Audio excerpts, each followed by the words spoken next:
आरज़ू है आप पर, अपने को अब अर्पण करें। आरज़ू है आप पर, अपने को अब अर्पण करें। आपके कदमों पे चलकर नाम हम रोशन करें। आरज़ू है आप पर।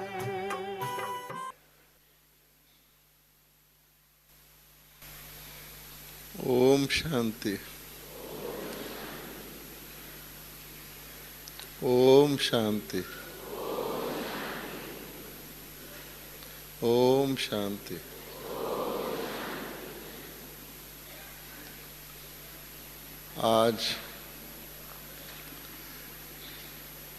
आज की शाम हम सब बहन भाई 5000 वर्ष की तरह, जैसे हम 5000 वर्ष पहले बाप दादा से व्यक्त में अव्यक्त मिलन मनाने के लिए इकट्ठे हुए थे, आज हम फिर इकट्ठे हुए हैं। और इस प्रकार हम अनगिनत बार इकट्ठे हुए हैं और आगे भी अनगिनत बार इकट्ठे होते रहेंगे। ये तो सबको निश्चय है ना। तो इस कल्प में पहली बार जो प्यारे बाबा के बच्चे आए हैं, टू लेट का बोर्ड लगने से पहले पहले वो ज़रा अपना हाथ उठाइए, दायां हाथ। आपको मुबारक हो कि आप टू लेट का बोर्ड लगने से पहले पहले प्यारे बाबा से अपना वर्षा लेने के लिए आ गए। ये स्थान मधुबन का शांति वन, इसका नाम ही ऐसा है।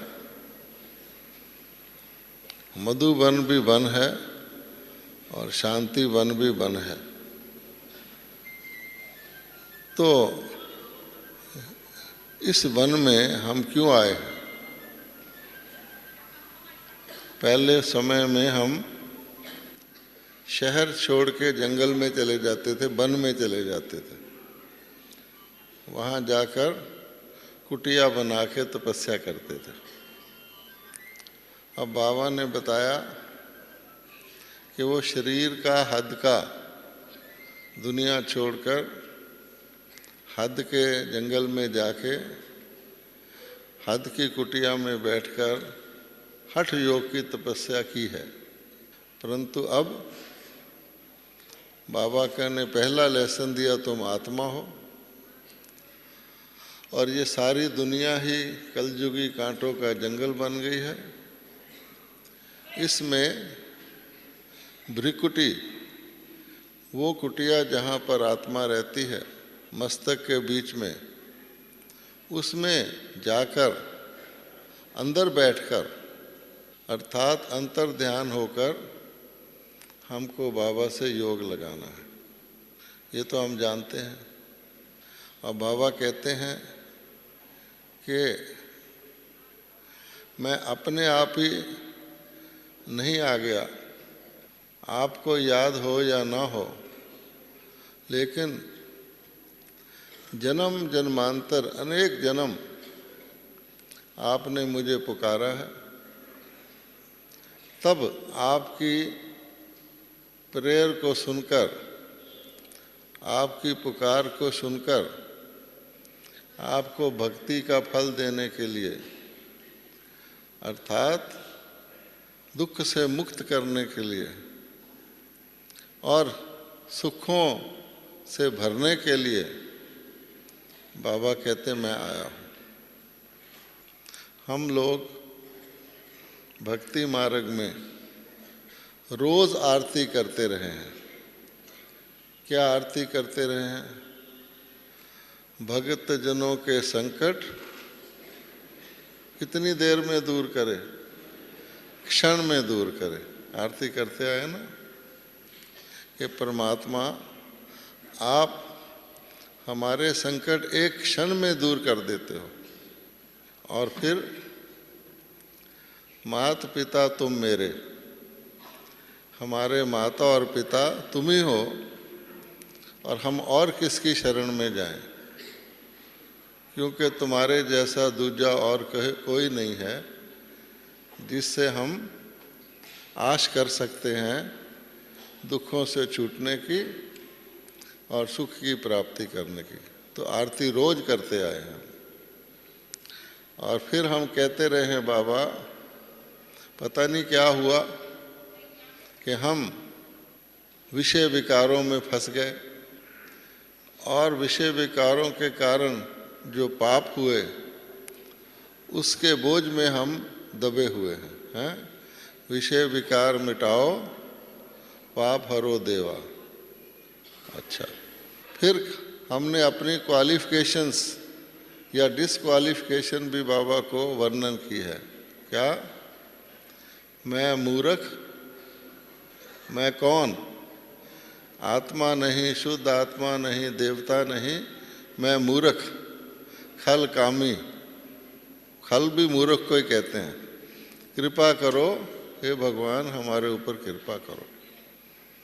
तो इतनी सारी आरतियां करके फिर हम एक और भी आरती करते रहे हैं, उठ जाग मुसाफर भोर भई। करते हैं ना। अब रैन कहाँ जो सोवत है, जो जागत है सो पावत है, जो सोवत है वो खोवत है। कितने आसानी से, बड़ी खुशी से हम कहते आए हैं। अब हम कहाँ के मुसाफिर? मुसाफिर तो चलता रहता ना, किसी यात्रा पर रहता है। कौन सी भोर यानी सुबह, कौन सी रात्रि, और कौन सी सुबह जिसमें हम जागें तो हमें प्राप्ति हो जाए, और उस भोर के समय कोई सो गया तो उसका भाग्य से अपने से वंचित हो गया। तो अक्षर तो हमने ज्ञान के ही यूज़ किए हुए हैं। तो बाबा ने आके फिर हमको भक्ति का भी ज्ञान दिया है कि मुसाफिर कौन से मुसाफिर, अगर इस दुनिया में यात्रा करते भी हैं तो करके वापस आ जाते हैं वहीं, है ना। और वो कौन सी यात्रा है जो हमें सारी अप्राप्तियों से, सारे दुखों से छुड़ाकर प्राप्ति कराती है। तो अब हमको इन सब बातों का पता लग गया। बाबा कहते हैं कि आत्मा तो उड़ता पंछी है, आत्मा फ्री है। और आत्मा की स्पीड क्या है यात्रा करने की? आत्मा की स्पीड क्या है? एक शरीर को छोड़कर दूसरे में जाने में कितना टाइम लगता है आत्मा को? और आत्मा की जो मन रूपी शक्ति है उसको कितना टाइम लगता है एक जगह से दूसरी जगह पहुंचने के लिए? ये तो आप मरने के बाद जाने की बात तो शायद समझ में ना आए। ये तो हर एक अनुभव करता है कि आप यहाँ पर बॉम्बे से आए हैं, कलकत्ता से आए हैं, हॉलैंड से आए हैं, पोलैंड से आए हैं, कहीं से भी आए हैं। कितने समय में आप वापस उस जगह को याद कर सकते हैं जहाँ से आप आए हैं? कितना टाइम लगता है? सेकंड से भी कम। यूँ कहें कि विचार किया और आप पहुँचे, सोचा और पहुँच गए। अभी आप अपने अपने घर वापस चले जाएं, शरीर के घर में कितना टाइम लगता है? थोड़ा सा लगता है। तो मन की जो स्पीड है वो संकल्प है। संकल्प का नाम ही मन है। अच्छा, अब प्रश्न ये है कि मन किस तरफ जाए, कौन सी तरफ यात्रा करे।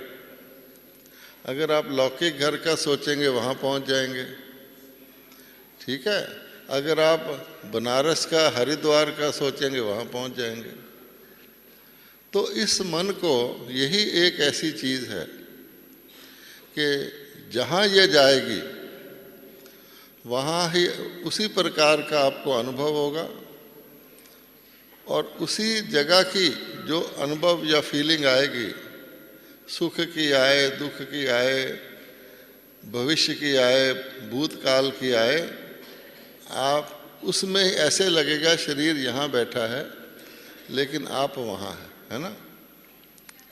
तो मन ही एक ऐसी चीज़ है जो हमारे धन को, हमारे साधनों को, हमारी अनुभूतियों को अनुभव कराती है, उसको यूज़ करवाती है। जिधर भी मन जाएगा उधर ही बाकी चीज़ जाएगी। तन को भी ले जाएगा खींच के, धन को भी ले जाएगा खींच के।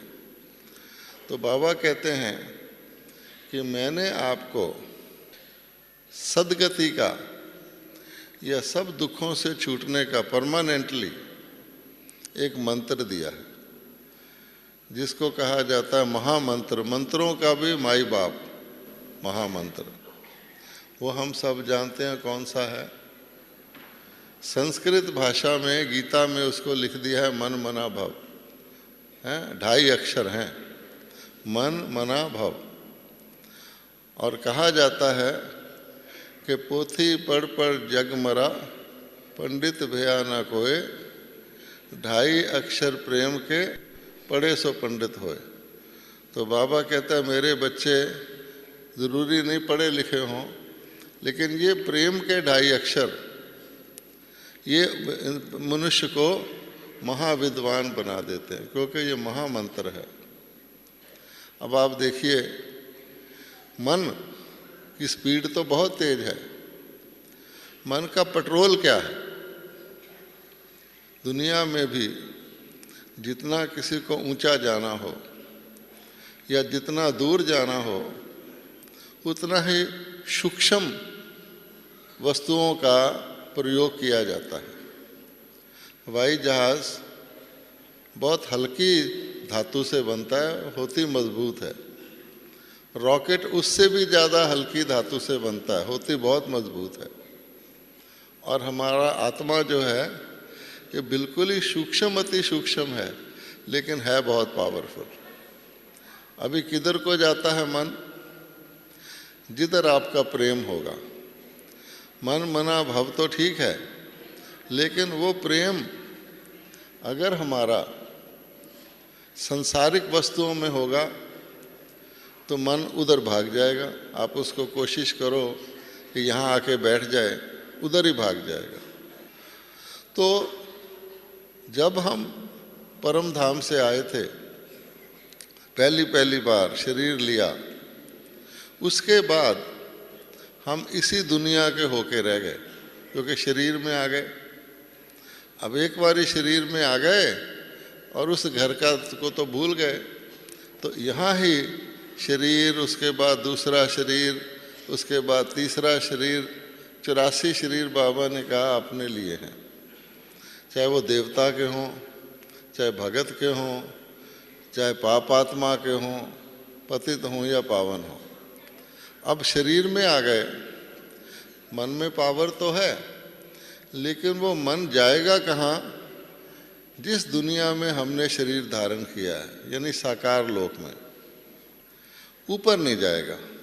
कोशिश भी करेंगे ऊपर जाने की, तो जैसे किसी चीज़ को आप ऊपर फेंको, बहुत ताकत से भी फेंको, वो फिर वापस आ जाएगी। तो ऐसे ही हमारे मन का हाल हो गया। जैसे कोई व्यक्ति कोई मोटर बनाए, मोटर कार, और इतनी तेज़ स्पीड की मोटर कार बनाए जो हवाई जहाज़ की स्पीड पे चलती हो, ठीक है। अभी वो मोटर चलेगी, हवाई जहाज़ की स्पीड पे ही चलेगी, लेकिन कहाँ चलेगी? धरती पर चलेगी, क्योंकि उसमें इंजन ही मोटर का है। उड़ने वाला इंजन नहीं है, दौड़ने वाला इंजन है। तो हमारा मन भी क्या करता रहा कि इसी धरती पर दौड़ता रहा, और हम जो कुछ हमने किया, व्यक्तिगत तौर पे किया या इकट्ठे रूप में किया, उसको हम कहते हैं इतिहास, हिस्ट्री। अब हम क्या करते हैं, सतयुग से लेकर हम हिस्ट्री बनाते जाते हैं, क्योंकि जन्म लिया पीछे की हिस्ट्री बन गई, और लिया पीछे की हिस्ट्री बन गई। तो हिस्ट्री जो होती है वो समय का प्रतीक होती है, टाइम के। जैसे आप सुबह आज उठे थे और अभी 6 बजे हैं, तो आपको आज की हिस्ट्री अपनी याद है कि हमने क्या किया क्या किया। इसी प्रकार से सतयुग से लेकर हम हिस्ट्री बनाते आए, और क्योंकि ये हिस्ट्री कई जन्मों की है, अनेक जन्मों की है, ब्राह्मणों के लिए 84 जन्मों की है, तो हम उसको इतिहास कहते हैं। इसी दुनिया की है, इसी ऊपर नहीं गए। बुद्धि से जाने का कोशिश भी किया तो नीचे आ गए, साइंस के यंत्रों से जाने का कोशिश किया, चांद तक पहुंच गए, फिर भी नीचे आ गए। अच्छा, तो इसलिए सतयुग से अब तक तो हम हिस्ट्री के स्टूडेंट रहे, हिस्ट्री बनाते रहे, अच्छी बनाई या खराब बनाई। लेकिन जब बाबा मिलता है तो बाबा कहते हैं मैं तो तुम्हारा परलौकिक पिता हूँ, मैं परम धाम से आता हूँ, और आप भी भूल गए हो लेकिन परम धाम में रहते थे। अब तुमको परम धाम ले चलता हूँ, क्योंकि तुम शांति चाहते हो। शांति वन में तो 2 दिन की शांति मिलेगी, शांति धाम में फुल शांति है, ठीक है। तो उसको कहते हैं ज्योग्राफी। ज्योग्राफी का मतलब है स्थान, इतिहास का मतलब है समय, और ज्योग्राफी का मतलब है स्थान। तो हिस्ट्री तो हम बनाते आए, पास्ट की बात जानते हैं, आगे की नहीं जानते, लेकिन बना लेते हैं तो वो भी गुजर जाते हैं वहाँ से। लेकिन ज्योग्राफी की पढ़ाई बेहद की। इस दुनिया में भी हम ज्योग्राफी पढ़ते थे, लेकिन क्या पढ़ते थे, अमेरिका कहाँ है, रशिया कहाँ है, ऑस्ट्रेलिया कहाँ है, बस इसी दुनिया की। क्योंकि हमारे मन का मोटर जो इंजन है इसी धरती पर भागता है। लेकिन बाबा ने आके हमको कौन सी ज्योग्राफी पढ़ाई, अनलिमिटेड, बेहद की ज्योग्राफी। तो बाबा हमको हिस्ट्री भी अनलिमिटेड पढ़ाता है, क्योंकि हमारी हिस्ट्री में आगे का भी ज्ञान है, पीछे का भी ज्ञान है। दुनिया की हिस्ट्री में सिर्फ पीछे का ज्ञान है। मान लो आज मनमोहन सिंह जी की सरकार चल रही है, तो अब तक जितनी सरकारें चली उसका ज्ञान है, इसके आगे कौन सी चलनी है उसका ज्ञान नहीं है। पर बाबा ने हमको आद मध्य अंत का बेहद का ज्ञान 1 सेकंड में दे दिया। 1 सेकंड में आप सारा चक्कर घुमा सकते हैं। और फिर ज्योग्राफी दुनिया की, इसी दुनिया की थी, बाबा ने हमको बेहद की ज्योग्राफी पढ़ा दी। ए आत्मा, तुम परम धाम में रहती थी, इस दुनिया का चक्कर लगाया, फिर सूक्ष्म लोक में जाओगी, फिर परम धाम में जाओगी। तो कितनी देर लगती है अपनी बेहद की हिस्ट्री ज्योग्राफी को घुमाने में? बाबा कहते हैं 1 मिनट भी लग सकता है, 1 सेकंड में भी आप उसको घुमा सकते हैं। आत्मा में इतनी शक्ति है। लेकिन क्या? लेकिन ये कि जन्म लेते लेते अनेक तरफ अपने मन को लगाते लगाते हमारे मन के टुकड़े हो गए। जब हम बच्चे थे, स्कूल में पढ़ते थे, तो गीत बजता था, एक दिल के टुकड़े 1000 हुए, कोई यहाँ गिरा कोई वहाँ गिरा। उसको कभी 50 साल हो गए हैं। अब कितने टुकड़े हो गए होंगे? हैं, एक दिल के टुकड़े लाखों हुए, और कोई कहाँ गिरा कोई कहाँ गिरा पता ही नहीं। उन टुकड़ों को झाड़ू लेकर इकट्ठे करोगे तो बड़ा मुश्किल है ना। इसीलिए ये जो मनमना भव है तो महामंत्र, लेकिन जैसे किसी की मोटर आउट ऑफ कंट्रोल हो, ना उसका ब्रेक ठीक हो, ना उसका एक्सेलरेटर ठीक हो, ना स्टीयरिंग ठीक हो, तो भागेगी, लेकिन इधर उधर भागती रहेगी। आपको भी खतरा होगा भाई कहाँ जा रहे हैं, घूम रहे हैं वहीं पर। तो इसी प्रकार से अब है तो 2.5 अक्षर का प्रेम का शब्द, और मन प्रेम के पेट्रोल से ही चलता है, लेकिन उसका अगर प्रेम ईस्ट वेस्ट नॉर्थ साउथ ऊपर नीचे हो जाए तो कहाँ भटकेगा बेचारा, कभी उधर जाएगा, उधर से इधर आ जाएगा, इधर से उधर जाएगा, आपको परेशान करेगा। इसलिए बाबा कहते हैं कि अब जिसको अब राही है, जो मुसाफिर है, उसको तो पता है कि मुझे कहाँ जाना है, तो उसको अपनी मोटर को, मन रूपी मोटर को प्रेम रूपी पेट्रोल से उस दिशा में ले जाना है जहाँ हमको पहुँचना है। ठीक है ना, शॉर्टेस्ट रास्ते से जाना है। अगर वो रास्ता शॉर्टेस्ट सेट हो जाए और इधर उधर ना जाए तो आपको 1 सेकंड की यात्रा है आपकी, है ना। बाबा कहते हैं 1 सेकंड में मुक्ति, 1 सेकंड में जीवन मुक्ति। इसीलिए जो लेट आते हैं, बाबा कहता है उनको भी चांस है। अगर अपने आप को सेट कर लें तो वो बिल्कुल सीधे रास्ते जाकर जो पुराने टेढ़े टूढ़े चल रहे हैं उनसे आगे निकल सकते हैं। ठीक है ना, बाबा तो सच जानता है। और जो पुराने भी हैं वो भी अगर अपने आप को नया समझ लें कि चलो पास्ट की बात ख़त्म हो गई, हम आज से नयों के साथ ज्वाइन कर लेते हैं, हमारा नया एडमिशन फार्म भर दो और आज से हम बिल्कुल उसी मनमना भाव में चलेंगे, तो वो भी आगे जा सकते हैं। Last so fast, fast so first हो सकते हैं। बाबा कह रहा है, हर ग्रुप में बाबा ये बात हमको तसल्ली देते हैं। पर पुराणों का एक प्रॉब्लम है, अब पुराने को नया बनना हो, नया तो नया है, नए की स्लेट पर कुछ भी लिखा नहीं हुआ, पुराने की स्लेट पर बहुत कुछ लिखा हुआ है। अगर वो स्लेट को साफ करके नयों के साथ मिल जाए तब तो ये संभव है। अगर वो पुरानी स्लेट में नई बातें लिखने की कोशिश करे तो मिक्स हो जाएगा, ना पुराना पढ़ा जाएगा ना नया, कन्फ्यूज़न हो जाएगा। तो बाबा ने इसका भी तरीका बताया है कि बच्चे फुल स्टॉप लगा दो, पास्ट इज पास्ट कर दो, पीछे की बात को बिल्कुल ना याद करो, तो आप नयों के साथ कम से कम ज्वाइन करके आगे बढ़ सकते हैं, नए भी आगे बढ़ सकते हैं। लेकिन फिर वही बात आती है क्या कि प्रेम का पेट्रोल तो है, लेकिन मन की दिशा किधर है। ज्ञान तो है कि मन को कहाँ लगाना है।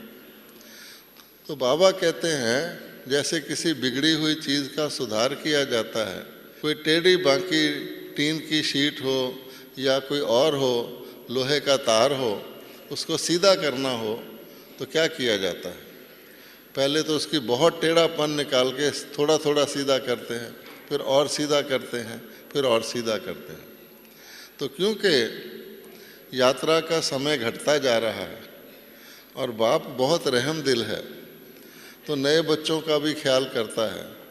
तो बाप का फ़र्ज़ है, क्योंकि बाप डॉक्टर भी है, तो डॉक्टर पेशेंट के आखिरी दम तक नई नई दवाइयाँ लगाकर, नए नए तरीके बताकर ऐसी कोशिश करता है कि बच जाए, ये तंदुरुस्त हो जाए, है ना।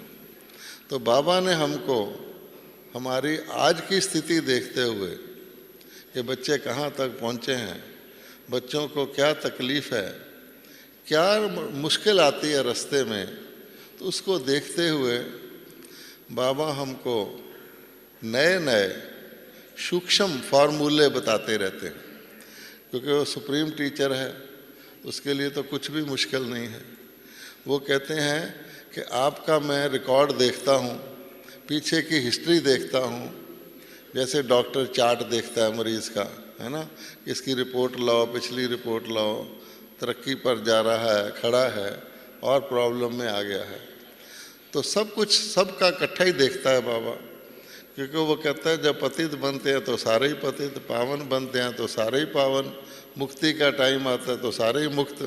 तो हमारा अलग अलग नहीं है, हम उसी बेड़ी में सवार हैं। तो बाबा हमको फार्मूला बताता है कि देखो आज की स्थिति में अगर हम पीछे की कमज़ोरियों को ना याद करें, क्योंकि अगर आपने याद किया अरे मैं तो बहुत कमज़ोर हूँ, कमज़ोर हूँ, कमज़ोर हूँ, तो सर्वशक्तिवान का साथ होते हुए भी आप शक्ति नहीं ले सकते। वो कहता है तुमने थोड़ी पार करना, मैं कराऊंगा, डॉक्टर मैं हूँ, तुम तो मरीज हो, तुम खुद को ही डॉक्टर मानने लग जाओ, मैं आत्मा अपनी मेहनत से करूँगी, तो ये नहीं हो सकता। तो पहली बात कि अपनी बुद्धि नहीं चलानी, अपनी दवाई खुद नहीं करनी, गड़बड़ हो जाएगी, पीछे का भूल जाओ। अब फिर बाबा कहता है कि टेढ़े बांके इधर उधर दौड़ने वाले स्कैटर्ड माइंड को, इतने टुकड़े वाले माइंड को ठीक कैसे, इकट्ठा कैसे करें। तो झाड़ू लगा लेकर तो हो नहीं सकता।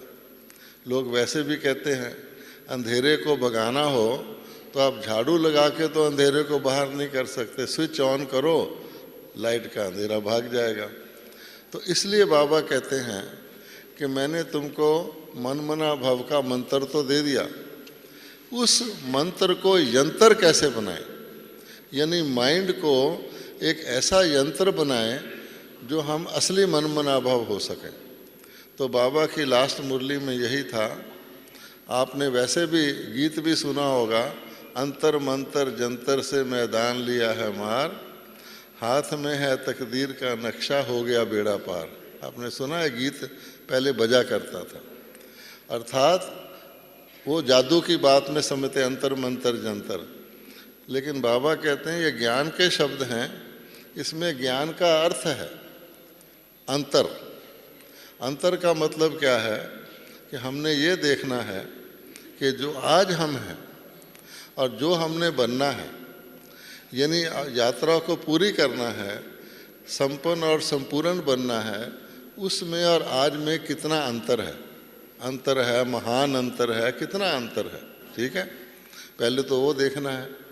सुबह भी वो बहन जी अनुभव सुना रही थी कि ब्रह्मा बाबा भी पूछते थे कि मेरे में और जो ऊपर ब्रह्मा है उसमें क्या अंतर है। उसने बताया था ना कि पहले बहुत सारा अंतर बताया, फिर लास्ट में उसने कहा अब तो वही लगते हैं आप जैसे वो हैं। तो हमें भी देखना है। आज की स्थिति को देखते रहोगे, मेरा ये नाम है, मेरा ये रूप है, मैं ये हूँ, मैं वो हूँ, वो तो नीचे वाली अवस्था है। तो कौन सी हमारी ऊपर वाली अवस्था है, हमारी आत्मा के स्वरूप में संपूर्ण अवस्था क्या है, और शरीर के रूप में हमें कौन सी संपूर्ण अवस्था धारण करनी है। तो हमेशा मुसाफिर को अपनी मंजिल दिमाग में रहती है। अगर मंजिल ही ना हो तो मुसाफिर क्या हुआ, इधर उधर भटकता रहेगा।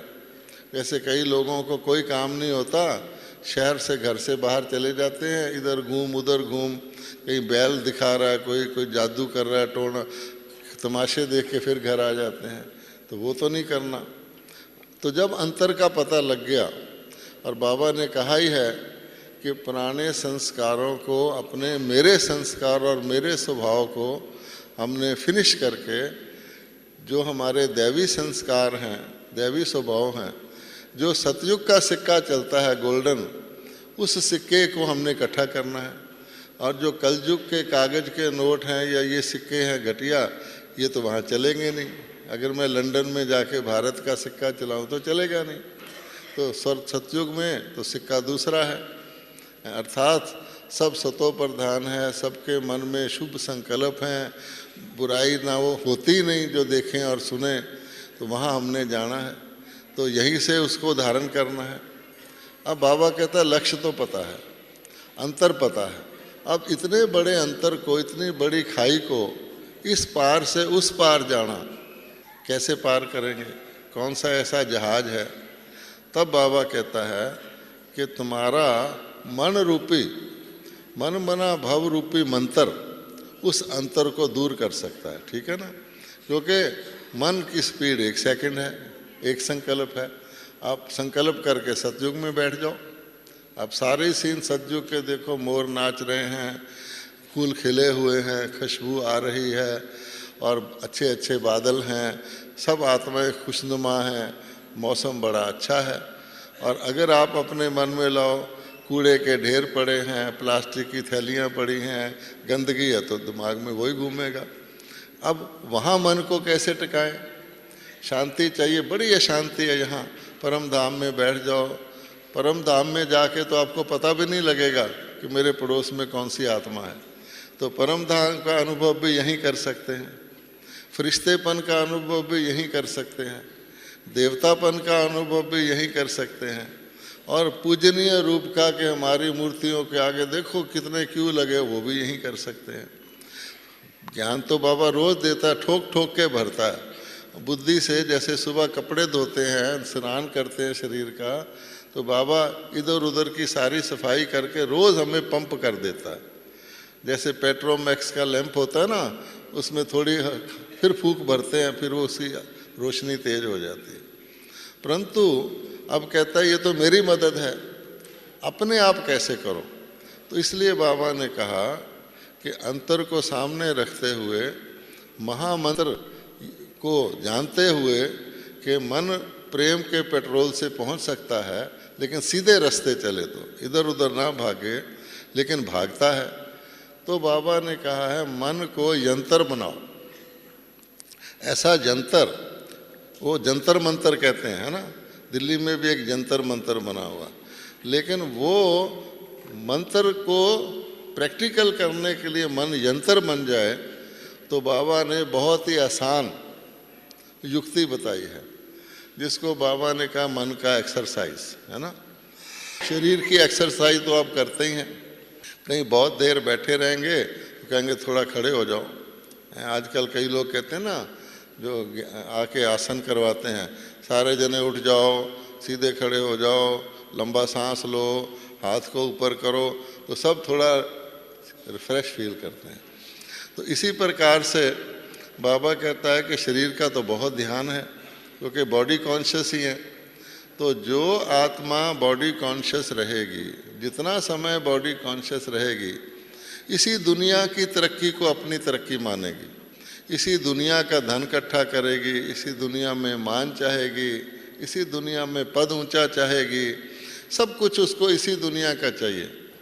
और ये भूल जाते हैं कि बॉडी खुद ही नश्वर है। आपका प्राण निकल गया तो कहाँ का मकान, कहाँ की डिग्री, कहाँ का पोस्ट, कहाँ का पद, तो ये यहाँ तो आयु ही छोटी है। बाबा कहते हैं ना कि योग से आयु बढ़ती है, तो यहाँ तो आयु ही छोटी है, तो ये तो विनाशी कमाई कर रहे हो, धोखे में हो। अपना समय, जिसको अविनाशी का फार्मूला पता लग जाए, वो विनाशी के पीछे टाइम वेस्ट करे, उसका तो कुछ हो नहीं सकता। तो शरीर की एक्सरसाइज करेंगे, ज्ञान को छोड़ करके शरीर का ही ध्यान करेंगे, आसन सीखेंगे, किसी स्वामी वगैरह के सीन देख करके उसके साथ सांस चढ़ाएंगे, उतारेंगे, तो आपकी कोई गारंटी है? सब कुछ कर लो कि कितना समय जीना है, क्योंकि पीछे के कर्म भोग ले डूबेंगे। तो बाबा तो कहते हैं पीछे का भी चुकतू कराता हूँ, आगे की कमाई कराता हूँ, तो समझ में तो आता है। तब बाबा ने कहा है कि मन को यंत्र बनाने के लिए आप अपनी हिस्ट्री ज्योग्राफी को, पहले बाबा कहते थे सुदर्शन चक्कर घुमाओ, है ना, हमारा विष्णु रूप में सुदर्शन चक्कर खड़ा है, लेकिन सुदर्शन चक्कर सदा घुमाओ, वो था चारों युगों का चक्कर, वो भी इतिहास का था। अभी बाबा कहते हैं इतिहास और भूगोल संगम युग पर हम हिस्ट्री ज्योग्राफी दोनों की बाबा हमें यूज़ कराता है, बेहद की हिस्ट्री, बेहद की ज्योग्राफी। तो ज्योग्राफी क्या है? परम धाम, सूक्ष्म लोक, स्थूल लोक। और हिस्ट्री क्या है? सतयुग, त्रेता, द्वापर, कलयुग, संगम, है ना। कितना टाइम लगता है इसको वर्णन करने में, फिर भी टाइम लगता है। मन से आप सोचो तो कितना टाइम लगता है? कुछ भी नहीं। कि परम धाम, परम धाम से नीचे आ जाओ, सतयुग, सतयुग त्रेता तो इकट्ठा ही है, देवता स्वरूप हो गया आपका। और फिर आप कलयुग, द्वापर और कलयुग में भी भारतवासी जिनके शरीर भी पवित्र बने थे और आत्मा भी पवित्र बनी थी, वो तो पूजनीय है। अच्छा, भले हम अज्ञान में अपनी पूजा खुद ही करते रहे, देवताओं के आगे जाके झुकते रहे, बाबा कहता है अब तो आपको पता ये हम ही हैं। तो द्वापर से लेकर कलयुग तक भी आपकी पूजा होती रही है।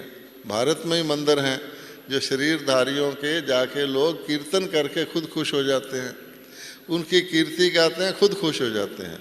उनके आगे फल फूल रखते हैं, देवता तो नहीं मांगते फल फूल रखो, उनका चेहरा देखते हैं तो दुख भूल जाता है। फिर बाबा कहते फिर संगम पर आ जाओ, इसमें तो तुमको मैं मास्टर त्रिकालदर्शी बनाता हूँ, तीसरी आँख खोलता हूँ। अच्छा, ये बनने के बाद कई समझते हैं कि सबसे ऊंचा हमारा पार्ट ब्राह्मण का है ना। ब्राह्मण से श्रेष्ठ तो कोई भी नहीं।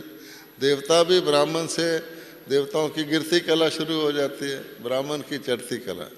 लेकिन बाबा आजकल क्या कह रहा है कि फरिश्ता ब्राह्मण से भी उत्तम फरिश्ता है, ठीक है ना। क्योंकि फरिश्ता जो है वो ट्रांसपेरेंट है, सारे हिसाब किताब चुकतू करके लाइट और माइट स्वरूप है। तो फरिश्ते को लोग बहुत पसंद करते हैं। तो बाबा कहते हैं अब आपको फरिश्ता बनना है। तो फरिश्ता में भी मन में लाओ मैं फरिश्ता हूँ। भक्ति में तो सुनते थे सूक्ष्म शरीर है, वो जाता है। तो फरिश्ता में क्या होता है, आर पार दिख सकता है, जैसे एक्सरे होता है। तो आप रोशनी के स्वरूप हैं, अपनी बॉडी से बाहर निकल के खुद ही फरिश्ता बन जाओ, फिर बॉडी के अंदर आ जाओ। फरिश्ता रूप आपको बहुत प्यारा लगेगा। और फरिश्ता जो है उदास नहीं होता, फरिश्ते को कोई छू नहीं सकता। बाबा कहता ना, ब्रह्मा बाबा को भी ऐसा दिन आता है जब कोई छू नहीं सकता। पहले तो फरिश्ता बन जाओ तो आपको कोई दुख नहीं दे सकता, आपका कोई इंसल्ट नहीं कर सकता, आपको कोई गर्मी नहीं लग सकती, आपको कोई सर्दी नहीं लग सकती, आपको कोई परेशानी नहीं हो सकती। तो गुलजार दादी भी हमेशा ये कहती है, अपना टेस्ट करो, हम सदा खुश हैं। क्योंकि ब्राह्मण होकर सारा ज्ञान लेकर अगर हम उदास हो गए या हमें कोई चीज़ नापसंद हो गई या हमने कहा ये क्यों, राइट रॉन्ग में चले गए, तो गड़बड़ है। आपको कुछ भी हो जाए, आपकी पसंद के खिलाफ हो जाए, आपको सदा हर्षित रहना है। क्योंकि आपकी मन की स्थिति चेहरे पर आती है ना। कहा जाता ना, face is the index of mind, तो मन की चेहरे पर आती है। अब चेहरा भी एक तो नकली खुश रखो, वो तो फिर भी पता लग जाएगा। आप सो रहे हों तो भी मुस्कुरा रहे हों, हैं, तो क्या बात है। इसलिए मन इतना प्रसन्न हो। इसका तरीका क्या है, हम राइट रॉन्ग में क्यों जाते हैं।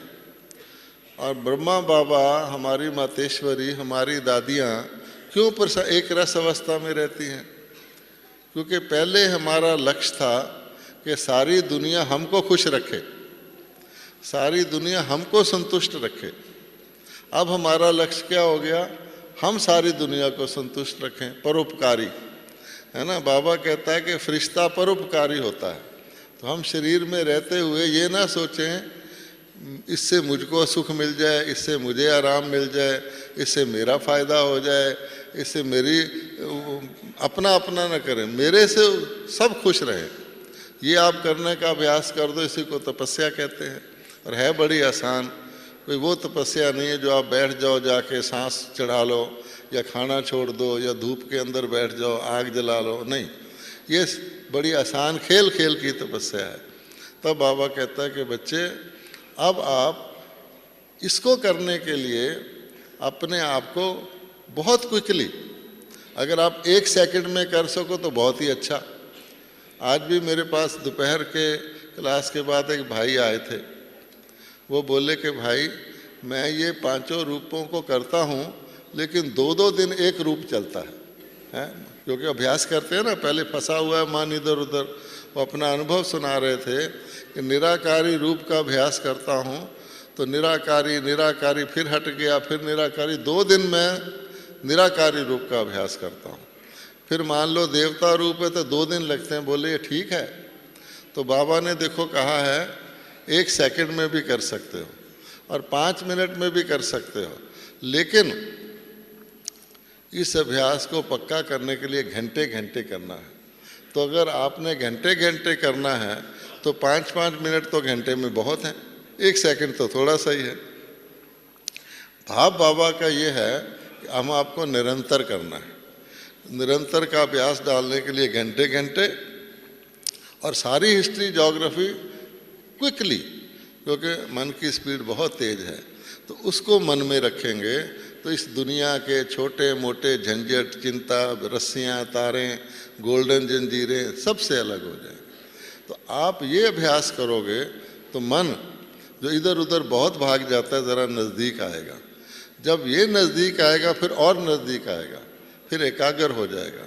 और इसमें आपको इतनी खुशी होगी, जैसे हम कहते हैं खाते पीते सोते जागते उठते बैठते बस बाबा बाबा रहे, दुनिया के सारे काम करो, तो आपको ये लगेगा हम फरिश्ते के रूप में काम कर रहे हैं, कोई थकावट भी नहीं हो रही, मेहनत भी नहीं लग रही, मज़ा भी आ रहा है और बड़ी बड़ी समस्याएं खेल मनोरंजन महसूस हो रही हैं। वाह बाबा तेरी कमाल है। और बाबा का वायदा है कि अगर हम ये करेंगे तो बाबा हमें पदम गुणा इस वक्त मदद करेगा, क्योंकि बाबा कहते हैं कि अब लास्ट मौका है, बच्चों को मैं विधि बताता हूँ, जो उस विधि पर चलता है उसको मैं अनगिनत आपको लगेगा बाबा ही करवा रहा है। तो ये है निमित्त बन के बाबा की जो आजकल की फ्रेश आज्ञा है उसको हम उसके ऊपर चलें, अभ्यास करके देखें, आपको लगेगा कि अति इंद्रिय सुख क्या चीज़ होती है। ओम शांति।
मन में